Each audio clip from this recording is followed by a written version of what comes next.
திமுக தலைவர் கருணாநிதியின் துணைவியார் ராஜாத்தி அம்மாளும் அவரது மகளும் நாடாளுமன்ற மாநிலங்களவை உறுப்பினருமான கனிமொழி மத்திய சென்னை தொகுதிக்கு உட்பட்ட மயிலாப்பூரில் உள்ள CSA எபாஸ் பெண்கள் மேல்நிலைப் பள்ளியில் வாக்களித்தார். அவருடன் எமது செய்தியாளர் ராமச்சந்திரன் நடத்திய நேர்காணலை தற்போது பார்க்கலாம். திமுகவின் ராஜ்ய குழு தலைவர் திருமதி கனிமொழி MP தனது தாயாரிடம் தனது வாக்கினை பதிவு செய்துள்ளார். அவரிடம் நம்மிடம் இருக்கிறார். அவரிடம் கூடுதலாக இது கொடுத்து கேட்போம். தமிழகம் முழுவதும் தேர்தல் எவ்வாறு நடைபெற்று வருகிறது? உங்களுக்கு திருப்தியாக இருக்கா மேடம்? 2-3 நாட்களாக என்ன நடந்து கொண்டிருக்கிறது என்று எல்லாருக்கும் தெரியும். நிச்சயமாக அது எந்த அரசியல் கட்சியும் ஏற்றுக்கொள்ள முடியாத ஒன்று தான். அதை பற்றி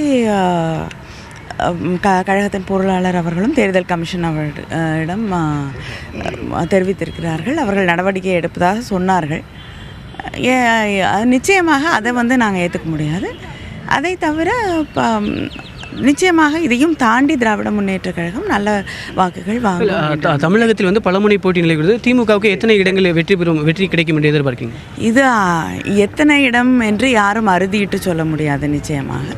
ஆனால் நிச்சயமாக ஒரு கணிசமான நல்ல ஒரு வெற்றியை நாங்கள் பெறுவோம் என்று நம்புகிறேன்.